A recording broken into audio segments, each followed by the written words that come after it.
Good morning, everyone. Welcome to the Women Veterans Empowerment Virtual Seminar. My name is Marissa, and I'll be your moderator today. We have great sessions scheduled for today, but before we start, I want to cover a few housekeeping items. Today's sessions will be recorded and available to watch later.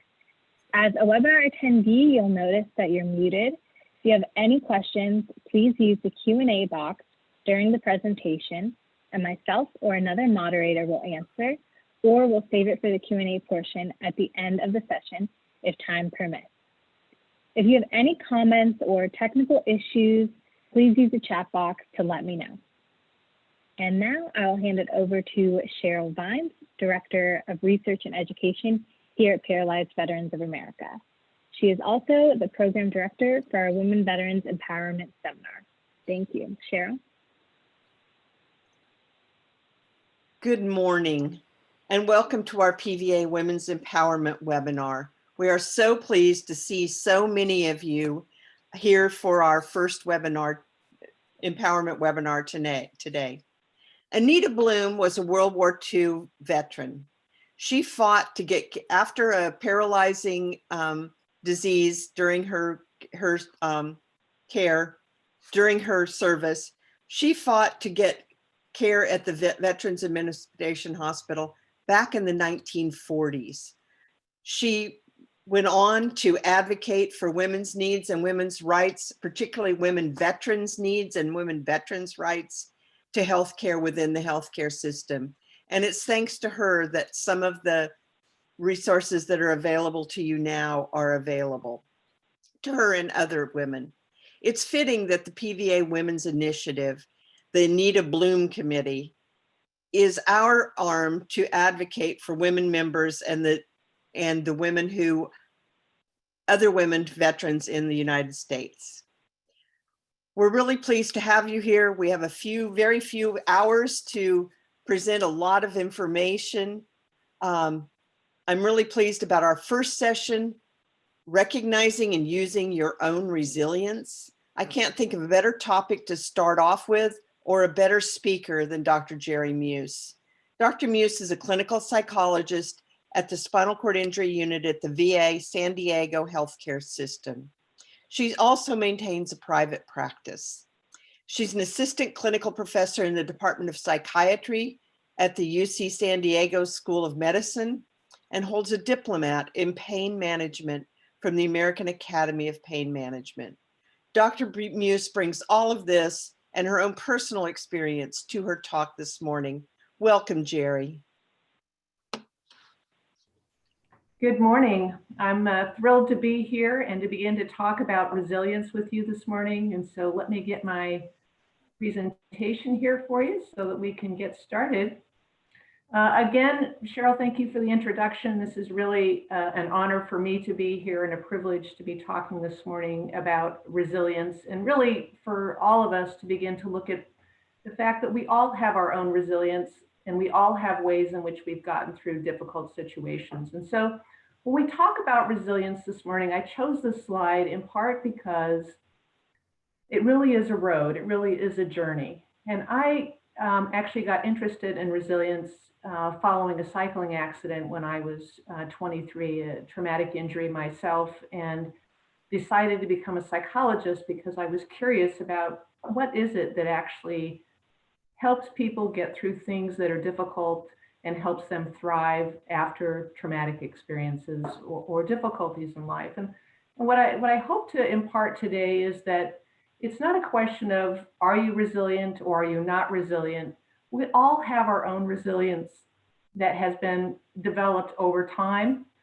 In part, we all bring our own journey to life. We all have histories of events that were difficult, and we all have ways in which we actually have certain strengths. And then we also have areas that may be more difficult for us. And so we're going to talk today about some of the ways in which really sort of helping you identify what areas do I have a lot of strengths in when it comes to being resilient, and what areas can I begin to have some improvement, and give you some of the steps to begin to do that.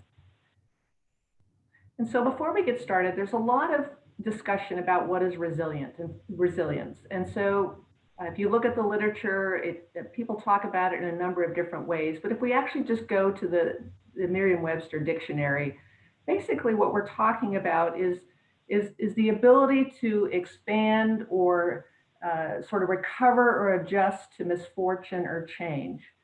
And what I hope you also realize is that we all adapt, we all change. We obviously see sometimes people feel broken by the fact that they have to make those changes, they have to bend with what's happened. But what I also hope you know is that it doesn't have to be pretty. I often tell my patients with spinal cord injuries, resilience and coping can look pretty ugly for a while, but that doesn't mean you're not demonstrating resilience with what you're going through. So let me ask you a question. How many of you actually consider yourself resilient?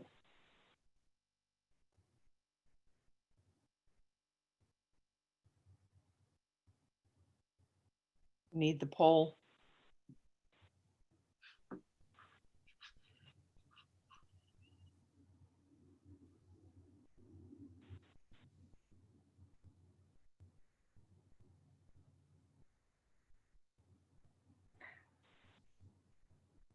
So if you can go down through this list of resilience, you get multiple choices to go ahead and actually select on here, which of these things do you actually identify with?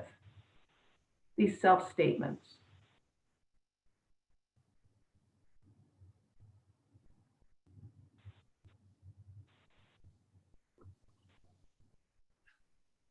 I'll give everyone a minute to go ahead and answer.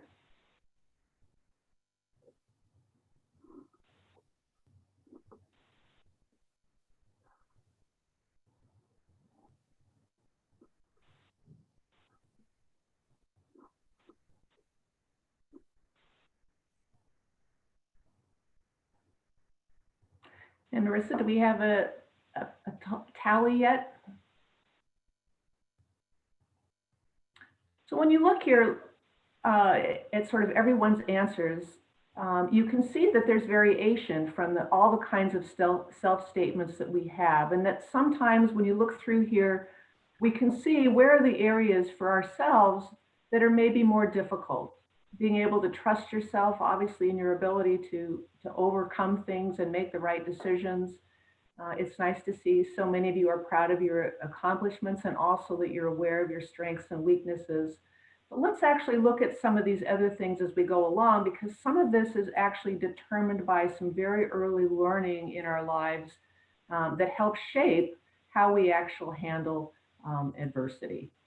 And so I want you to close your eyes for a moment, and I want you to imagine the moment in your life that you can think of where you felt the most resilient. And I want you to pay attention for just a moment to think about what were the qualities, what was the way that I felt, and what kinds of things made me feel resilient. And I want you to hold on to that for just a moment.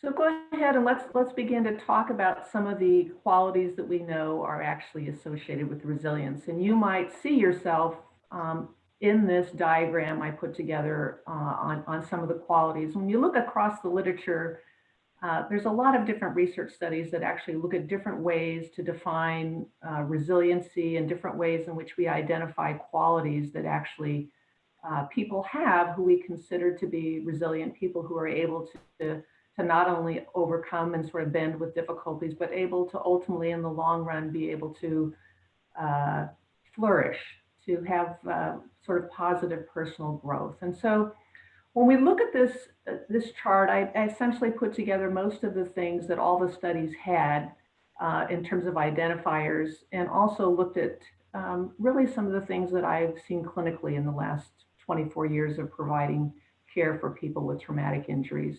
And let's start with the first one. We can see lack of pervasiveness. We'll talk about that in a minute. It essentially means that you don't see the current situation that you're going through as being completely about yourself, about everything in your life. There's a sense of also in terms of self-control that I have some control over what's happening and what my behavior is in response to it. My ability to problem solve, flexibility, the ability to to sort of bend with the wind as opposed to try and stand straight up and get knocked over by it, so to speak. The ability to take perspective. Can I step back and can I look at this problem and say, you know, is there a different way that I can take a look at this if I step back a little bit? Self-awareness, which a lot of you actually scored very highly on in terms of what you actually recognized for yourself, was that ability to understand one's own thoughts, feelings, your strengths, your weaknesses, etc. Self-care habits, we'll talk about those. Those are very important in terms of resilience and social support. And we'll talk about social support in terms of really understanding how do I best engage my support system and who are the people that I should really be reaching out to.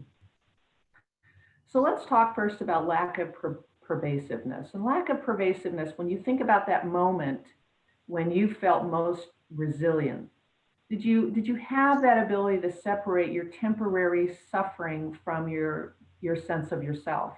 And so again, it's that ability to say, okay, I know that my suffering not only is temporary, but I know that it isn't about who I am as a person.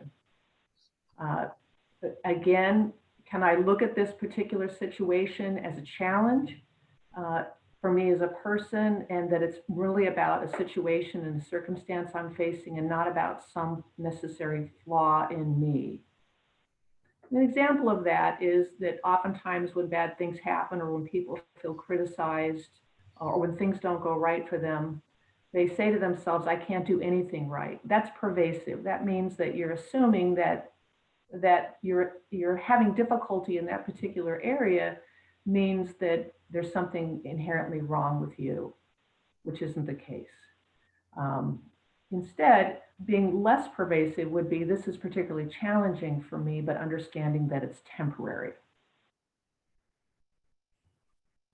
And then I always like to ask people when they tell me sort of how they're thinking about the challenge they're facing is what is the evidence that your worst fear or that your belief that you can't do anything right, what is the evidence that that's actually true? And what we generally all seem to find out is that there's a lot of evidence of times when we've been resilient, that we've actually seen we can get over challenges. We tend to just get hyper-focused in that moment on the things that are most challenging at the moment and feel like we're a failure or can't do it. So control of self, and again, this is a belief in oneself, and that's being able to trust yourself that you have something inside yourself that allows you to overcome difficulties, even if it's not pretty, even if you struggle, but that you know that there's something in you, and that you know that even if you can't locate that at the moment, that you have a sense that you'll be able to do the things you need to do to get through the situation.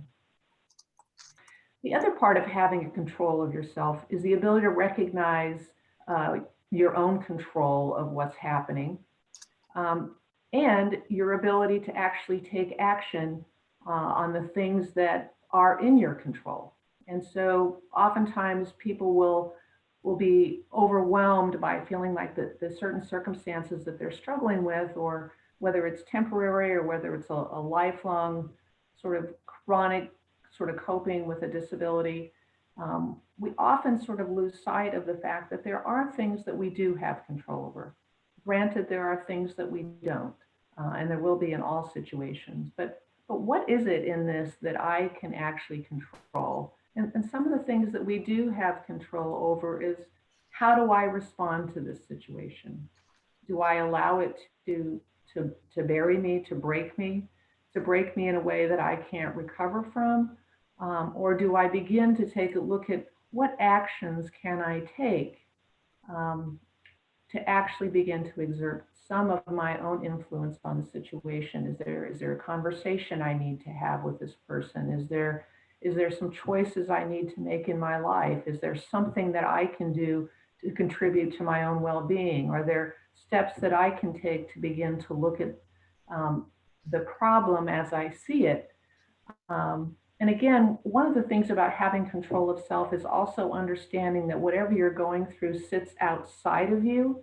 And I always like to think of it as sort of putting it in a ball and sort of putting it out in front of you so that you can see it and view it and realize this isn't about who you are as a person, your essence as a person, but it's a problem to be solved and something that you can work with. So let's talk about problem solving. One of the things that we know about people who are resilient, and sometimes this is tough, and that is that when we have problems that come up for us that are particularly difficult, people who are really resilient have the ability to see this as a challenge to be solved. And for many years, I've always been fascinated by people who were these people that were like, they call it deep survival. You know, people that are stranded on the top of Everest, or people that go through really sort of life-threatening situations, and how do they actually solve problems at the moment? And what we know is that people who are able to survive these kind of circumstances and get through things in life tend to be able to see it as a problem to be solved, and actually sort of chunk it into doable time frames. So for instance, someone trying to rescue themselves off a mountain does 15 minutes at a time and says, for 15 minutes, I can focus on moving, of taking action, of doing something to help myself here. So the ability to see that the difficulties and challenges are actually something that can be solved. The other thing about resiliency and sort of building your own resilience is to look at whether I have the ability to actively work to solve those problems, or whether I tend to avoid them and hope that they'll go away.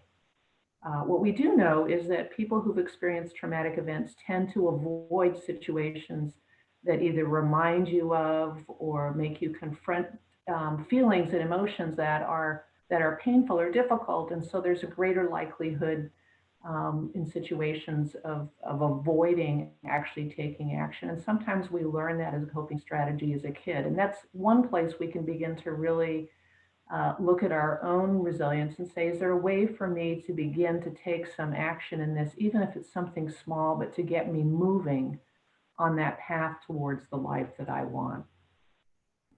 And again, to ask yourself, what are the problems to be solved in this situation, and what steps do I need to take? Flexibility. Asking yourself, when we looked at the poll before, a lot of you felt like you were flexible. And what I find is that people are often flexible in some situations, but perhaps not in others. And I think that's true across resilience anyway. Some people will say, gosh, I know how to solve problems and handle difficulties at work, but when it comes to my personal relationships or things that affect my health or whatever, I feel sort of overwhelmed by them. And at work, sometimes people will have a little bit more flexibility to begin to sort of accept what is and figure out that they have to actually take a different approach. It gets harder when there's a lot of emotion involved. And so one of the questions to ask yourself, do you have the ability to bend with circumstances and remain sort of open to the idea that I need to sort of begin to accept what is? And when I say what is the current circumstance? What is actually happening in my life here? And how do I face that this is what it is, but how do I move with it? And so asking yourself, am I open to new ways of doing things? Or do I constantly fight the reality that I'm experiencing? And one of the things I often sort of work with people on is I often think of sort of working with when we need flexibility, is how do I actually, in sort of a martial arts way, how do I actually soften my energy and soften my stance so that instead of sort of standing tall and trying to sort of fight what's happening, that I actually just, you think of sort of stepping aside, whatever is sort of pushing against you, so that I can step aside and sort of then begin to have a little bit more flexibility and a little bit more freedom of movement, because otherwise I'm just stuck in this fight against what is. So when we talk about perspective, sometimes it's hard to have a perspective of what's happening to us because we're in it. People that are supportive of us, people who are around us, can often see our struggle because they have some distance on it. And I often, tell people that one of the things to think about is that when we're going through challenging experiences, it's almost like having your hand over your face right in front of you. And what you see when you open your eyes here is this blurry red thing. And the same thing happens when we're going through things that challenge us in life. And that is that our focus gets really, really small, and we lose perspective on the sort of the bigger issue and sort of how this all fits into our life. And so I'm going to tie this with optimism, because we know that people who are resilient not only have the ability to sort of step back, and when I say step back, it's like, how do you get a little distance on whatever it is you're going through? And as I said before, sort of holding it out in front of you like it's a ball and saying, let me turn this thing, let me look at this, let me see if I can sort of remove my emotions and my own sort of thoughts and whatnot from this situation, and let me look at it, but doing so through a lens of optimism. And that idea is that that optimism is that I have a sense that things will work out, even though I may not believe it at the moment, or that it's hard for me to see. People who are resilient have that ability, even if it's not every day, but there are moments in their struggle or in their journey that they're able to see, in the end, things are going to be okay. I don't know what that's going to look like yet, but it's going to be okay. So asking yourself, am I thinking about my situations that are irrational, catastrophic, fixed, or absolute? And some of our ability to sort of take perspective on things that happen to us have a lot to do with the sort of early learnings about how we see the world and about how we see ourselves in relation to what happens in life. And also, sometimes as a result of trauma, we also tend to see things in a little bit more catastrophically. And so what I mean by that is when I think about whatever it is I'm going through or whatever it is that's happening in my life, do I think about it in terms that means catastrophic means like I think about it as if like the worst possible thing is going to happen. That's how I see this, that the outcome is fixed. I have no control over this, and it's fixed and absolute. It's already been decided. These are the things to really begin to look in yourself in terms of your own resilience, and areas where you can sort of work on to begin to also on that road from resilience to empowerment, because it's often our ability to maintain perspective and have a sense of optimism that helps us move along, and we can get stuck, particularly with our perspective and how we're thinking about what's actually going on for us, and our ability to respond to it in an adaptive way. And again, sort of asking yourself in more of a values question of what is important to me in this situation, and how important is it? Is this congruent with what I need in my life, or what's important in terms of my own values, and how do I move towards that in this situation? And again, is there a healthier way for me to think about this? And again, it's sort of recognizing that I'm having maybe catastrophic or irrational thoughts about this particular issue that's happening for me, or even just in everyday life, because that also begins to wear at your well-being. Self-awareness, many of you recognize that you have the ability and have sort of practiced your own self-awareness, and self-awareness, like all these other things, are a skill. We aren't innately born like this person is resilient and I'm not resilient, and how is it easier for them and it's harder for me. The fact is that all these skills, even though some of us come with particularly strong strengths, there's some of us that just naturally some of these things are easier for, and then others are harder. Self-awareness is one of those as well. And so oftentimes when I find that people are going through difficult times, or they're challenged in some way, that we like to get busy. And we get busy trying to undo it. We get busy trying to cope with it. So we're running around, we make ourselves busy. And the whole idea then is to basically try again to avoid it, to try and not sort of listen to what's going on inside of ourselves. And that ability to sit in silence, believe it or not, that ability to be quiet, that ability to basically listen to your own inner self, um, instead of looking outside of yourself for the answers to the problems, is a really important skill, and one that you can build. And we'll talk about some ways in which you can do that.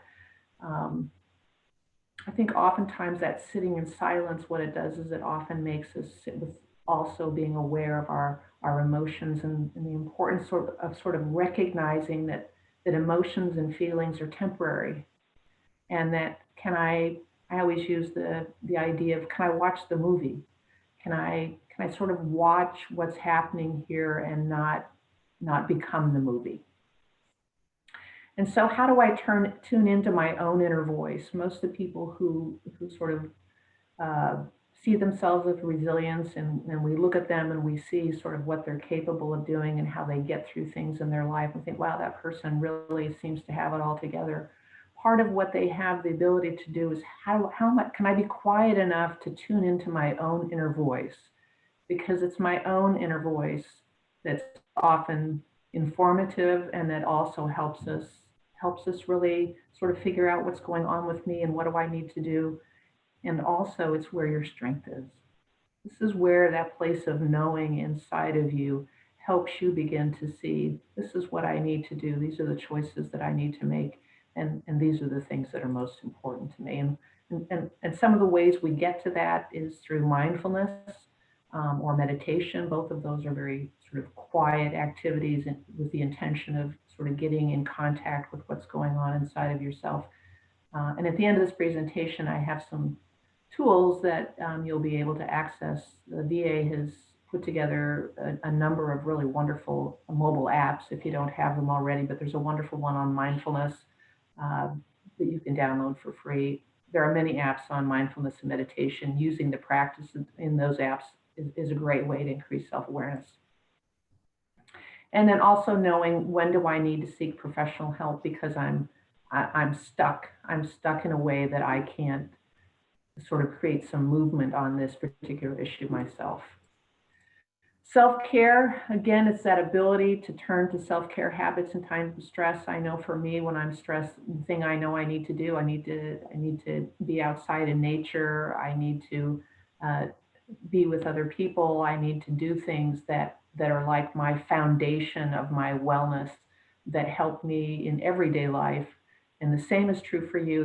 There's a number of activities that you can all create that would be your foundation. This is the place I go to when I'm under stress or when I'm facing a problem, that allows me to sort of not only manage some of my stress, but also get grounded and connected to myself. And I would encourage you all to make a list of activities or habits that actually recharge your batteries or fill your cup. Mine might be going for a hike, or getting on my bike, or things that mean the most to me. So exercise is one of them. Spending time in nature. I put this link on here for you to listen to. I always have like a fight song, I guess you'd call it, or a song that at the time is something that, when I am feeling challenged by something, reminds me of my own empowerment and my own ability to basically overcome difficulties. That one's by Kelly Clarkson. It's called Broken and Beautiful, and it really talks about the fact that we're all broken by events that happen in life, but that's where our beauty is, because that's where we've grown stronger and gotten more connected to ourselves and to what's important to us. Spending time with loved ones, very important. Let's talk about social support. We're not talking about just being around people or sort of just getting together with friends. We're really talking about that ability to reach out and know who to reach out for in times of help. Who's good company? Who are the people that I know will be supportive of me and who actually help me be my best? And also, who are the people that I can reach out to who can really listen to me and not actually try to solve my problem? Who are really there for me to help me get through those things that I need to in life. And these people have the emotional intelligence, if you will, and the skill to be able to provide the support that you need. So we've talked about resilience, and what I hope you can think about on your own journey towards your own empowerment as a person and as a woman and a woman veteran. You have faced a number of difficulties just by being a female veteran with a disability. There's all kinds of other things that in all your lives, we all have our own life experiences that we bring to this. But developing our resilience isn't really just for surviving the worst day in your life. It's actually for you to begin to develop some of these skills, areas that maybe you have relative weaknesses in, to begin to actually help you thrive every day of your life. And again, you don't have to rate high on all of these different qualities or strategies. It's really focusing, what are my strengths? What are some areas that I can improve upon? And how do I use these strategies as an everyday occurrence, as just part of my wellness plan? So questions. Marissa, do you want to handle the questions?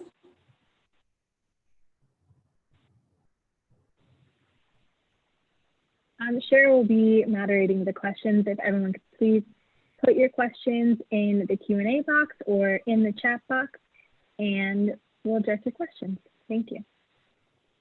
While we're doing that, I wanted to also show you some resources that are on here. There are some mobile apps you can see across the bottom here. The VA has put together a number of mobile apps, and many of you may be using them now. Are great tools you can put on your phone. They give you not only ways to learn about different ways to cope with PTSD, mindfulness, helping you with some resilience skills. They have great exercises to do in there, particularly when it comes to mindfulness. I think the mindfulness app is really wonderful. And then there's a book here that I would highly recommend. It's a workbook. It's called The Path. And I think of all the workbooks I've seen on actually developing our own resiliency and sort of understanding not only where we have our strengths, but maybe also the areas that are challenges for us. This is really a wonderful way and a wonderful book to help you on your own path towards not only your own resilience, but also towards really your empowerment as a person. Jerry, we do have a question. Okay. From Madeline. She asks, and I actually had the same question, could you give a few examples of good company to look for in friends and loved ones for those of us that might not feel like we have those people that that you describe? How do we find them? So that's an excellent question, and I think it's probably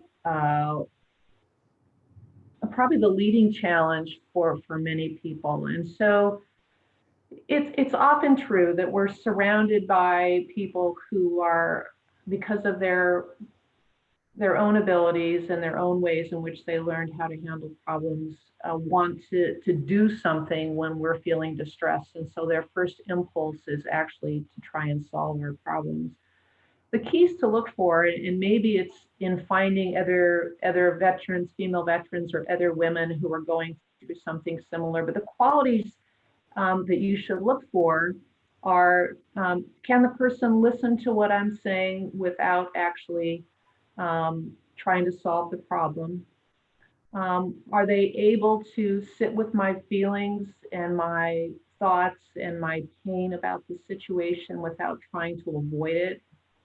Are they someone who can also point out or at least support me in my strengths and in my journey and in who I am as a person, and really support what's best for me, and to be able to actually say to me in an honest way that, hey, I think I'm concerned about you're maybe heading down a path that's not the best for you, given what I know about you. The ones that can be honest with you. A lot of us don't have those people in our lives right now. And what I often find is that that's one of the reasons why people either get a therapist initially to get the support they need, or they begin to reach out to groups of people going through similar things to find people who are more capable of providing that kind of support. Sometimes when we're going through difficult things in life, I know it's true for me, particularly after my cycling accident, there was a weeding of my friend garden that occurred because there were people who were competitive cyclists who I trained with who couldn't tolerate the level of my disability and could not be there for me. And so that's always true for most people in situations. You'll find who can you go to and who can you not. It's also important, though, to look at in terms of social support that you remind yourself that, like, we all have friends that maybe we can do things with. I call them our activity buddies, but they're not the people we would go to with our sort of our deeper emotions or when we're needing more support. And so some of it's also identifying what is this friend or what is this person in my life? What are they good at? What do we share, and in what ways can they still be supportive? And yet to be mindful of who do I look for when I'm actually wanting emotional support, and making sure that that person can be someone who can listen, who can be with what's going on with you, and can also be honest of you and support you to be your best. Thank you. You're welcome. We have another question from Kat, who says, I know that veterans suffer from PTSD, MST, and traumatic brain injury, have days that are better than other days. Mm-hmm. How do we reach out to them, or what do we say to help them get through those times? You know, it's true. That's a great question. And I think what's really wonderful is that people are interested in how do I support my fellow veteran, or even as a professional, how do I better help those people? And I think the most effective thing to do is to be their witness, so to speak, into the fact that they're having a hard day, and listening to them, to be able to listen to the difficulty that they're having, but to also be that gentle nudge that reminds them that it's true that some days they have bad days and some days they have good days, and today's not a great day, but what are some of the things that they can do to sort of make it a better day? And so these are the kinds of things that you can help them focus on. You know, what are their self-care activities? Is there something you can offer to do with them or suggest with them that helps them feel better, or that helps them get more in touch with what's going on with themselves, or helps them be more optimistic that the next day will be better? And Maureen says, awesome presentation, thank you. A new buzzword in the veteran space is grit. Can you explain the difference between resilience and grit? You know, that's an interesting term, because when you look at the resilience literature, even some people will say that, you know, when we think of resilience, sometimes we think of people who were just these strong, hardy people who have just true grit and will just kind of grit it out. And what I find, though, is that when we talk about people with grit, what we're saying is that they have, like, they're tough and they have resolve and they have some way of sort of putting what's going on with them to the side while they're able to stay focused on the task at hand. And that's certainly important during the time of the event for survival and getting through it. You can't be resilient. You can't actually recover from difficult situations on pure grit. In part because the difference between grit and resilience is grit is that ability, that strength to sort of get through the moment and not be overwhelmed by your emotions and whatnot, to have the strength, the pure strength. But remember, when we're talking about resilience, we're also talking about the ability to be with our feelings, to allow that emotion to come in, to reach out to others, which people sometimes who have grit don't need people. They don't look out for other people. The idea of self-awareness, being able to allow yourself to come to terms with what you're feeling and to figure out, what do I do next? And so I think of grit as sort of an in the moment sort of strength, and the ability, just the sheer strength and focus to get through something. But but resiliency is the way that we actually recover from difficult situations and begin to move from not only recovering, but empowerment. Jersey Jean says, Dr. Muse makes a good point in suggesting to find another female veteran to share with. I found this to be true. I have 3 battle buddies that I know will always be there for me when I need this help. They understand me because they share the same experiences I have. It's important to find someone like this and be sure to use them on those bad days.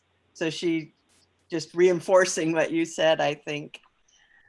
I love that. And, you know, if I can say, you know, if we as women can learn to empower each other and be there for each other and help each other through hard times to be our best, there's nothing better. And having a battle buddy is certainly one of the blessings of military service. And hopefully we all can identify someone who can be there, who can be our battle buddy. Going back to the early part of your talk, Jerry, you talked about having irrational thoughts and fixed thoughts and sort of just getting caught up in some of the negativism. I think even resilient people some days have that middle of the night thought of, you know, oh geez, am I never going to get out of this? Could you talk about some strategies of how you get from those fixed negative thoughts to getting to where it's the things that are healthy for you and important? That's a great question. You know, I occasionally suffer of that as well. We all do. I think that's a great point. I think the difference is again, this comes down to self-awareness. Part of it is beginning to recognize and to ask yourself, again, that's sort of taking perspective, how am I thinking about this thing that's happening for me, or this thing that I'm struggling with? Are my thoughts, when I say irrational, they're things like it's always, or it's going to always be this way, or that it's black and white. Those are irrational thoughts about things. So the first thing is to recognize, am I thinking about this catastrophically? Am I thinking about this problem in a way that feels black and white, fixed, or again, I guess worst case scenario, catastrophically? And if I am, how do I tell myself to say, you know what, stop, I don't need to think this way. Is there another way for me to begin to see this with a little bit more perspective? And that is where the question of looking for evidence. Is it really true that what I'm thinking, is it really true that I can't do anything right? If I look at the evidence, no, there are a number of different places where I actually have done things right. This one is particularly difficult for me. So the first thing is identifying how you're thinking about the problem. The second thing is, once you have that awareness, how do you stop yourself from sort of allowing yourself to keep ruminating about it? By literally, some people actually just visualize the stop. I know for myself, I say, you know, this is not helpful. I know you're anxious, or I know you're worried, but this is not helpful. Is there a more adaptive way for me to think about it? And I start to ask myself to call upon sort of some perspective of, you know what, this is hard, this is nervous, but everything's going to be okay. Things always work out. That I then move to something that has a little bit more movement, as I would say, instead of being so fixed, that has some flexibility, that things will be okay, that I don't know what that means right now, but in the end, I believe that things always work out. It's about sort of being aware of what you're thinking, how to stop yourself from thinking, and how to move to thinking about something a little bit more adaptively. Maybe along the same line, LaQuantis asks, can you give two examples of lack of pervasiveness and then having pervasiveness? That may have been what you were just kind of talking about. Yeah, you know, let me see if I can come up with an example. I think, so let's say you're having you're having either a difficult time at work or you're having a difficult time with your family or some kinds of family situation. And the way you see it is that there's something inherently wrong with me. It's about me as a person, that I'm either somehow deficient or I'm not good enough or that I'm a failure. These statements of I am X, when you're having or experiencing difficulties, means that what you see the problem as is something that's pervasive about who you are as a person, not as a separate problem, and a problem that actually defines who you are. And so if I'm having difficulty with one person or a couple people, and if I go to, I'm just a horrible person and I always have terrible relationships, I always pick the same people. What I'm saying to myself is that the problem is pervasive, it's me. There's something wrong with me, as opposed to saying, you know what, I have some people in my life right now I'm having some challenges with. I know that I'm a good person. I know I do the best I can as a friend and a family member, and we'll have to figure out a way to work through this. So again, it's about how to separate the actual problem you're having from who you are as a person. If it's pervasive, you're seeing the whole problem as being about you. You permeate the whole problem. Thank you so much, Jerry. We have several more questions, but we've run out of time. I really appreciate your time today. We may be able to arrange for you to answer some of these questions online here. But if not, we'll get the information to those folks. So thank you very much. You're welcome. It was a pleasure. Enjoy the day. Thank you too.